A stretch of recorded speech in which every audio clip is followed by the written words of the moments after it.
모르고 또 날뛰는 너를 보고 있자면 코미디가 따로 없어 이제 너의 찬란 척이 너무 괴로웠어 귀를 막고 더는 못 듣겠어 আসসালামু আলাইকুম। চট্টগ্রামের বিখ্যাত মেজবান এবার বগুড়াতেই।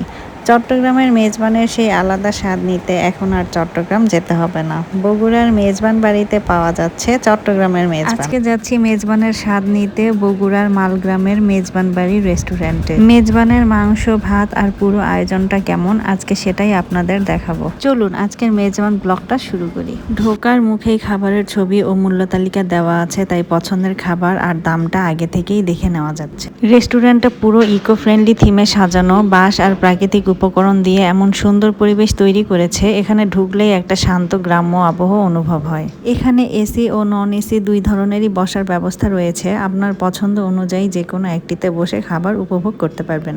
আজকে তো প্রচন্ড গরম ছিল, এই জন্য আমরা বাইরে না বসে এসিতেই বসলাম। এখানকার মেন আইটেম হচ্ছে মেজবান, এছাড়াও আছে চাইনিজ, বিরিয়ানি এবং কাবাব আইটেম। আমরা নিয়েছিলাম সেট মেনু 1, যার মধ্যে ছিল প্লেন রাইস, মেজবানি গোস্ত, মেজবানি চনার ডাল, মেজবানি নিহারি, যেটার মূল্য ছিল পার পার্সন 330 টাকা। আর নিয়েছিলাম দুইটা সেট মেনু 2, যেটার মধ্যে ছিল প্লেন রাইস, মেজবানি কালাভুনা, মেজবানি চনার ডাল আর মেজবানি নিহারি, যার মূল্য ছিল 370 টাকা। প্রথমে কালাভুনাটাই টেস্ট করলাম, তো কালাভুনার টেস্ট অনেক মজার ছিল, তবে মাংসটা আর একটু সফট হলে ভালো হতো। পর খেলাম মেজবানি মাংস, এটার টেস্টটা অথেন্টিকই লেগেছে।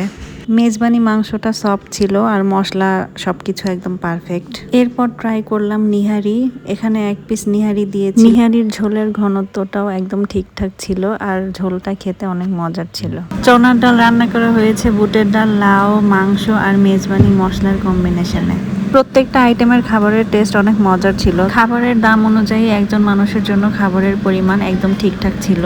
এখানকার খাবারগুলো যেমন ভালো, পরিবেশটাও সুন্দর, পরিবার পরিজন নিয়ে ঘুরতে আসা এবং খাওয়া দাওয়া করার জন্য অনেক সুন্দর একটা অপশন হবে। খাবারগুলো বাইরে বসে খেতে পারলে হয়তো আরো ভালো লাগতো।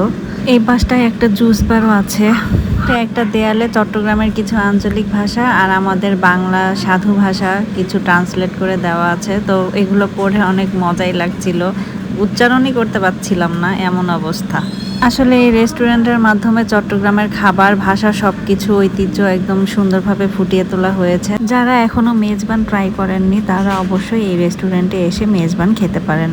সবাই মিলে জম্পেশ খাওয়া দাওয়া আর ঘোরাঘুরি শেষে বাসার উদ্দেশ্যে রওনা দিলাম। তো আজকের ভিডিওটা এই পর্যন্তই। যদি আমার ভিডিওটা ভালো লেগে থাকে অবশ্যই আমার চ্যানেলে সাবস্ক্রাইব করে দিবেন। সবাই ভালো থাকবেন, সুস্থ থাকবেন, আল্লাহ হাফেজ।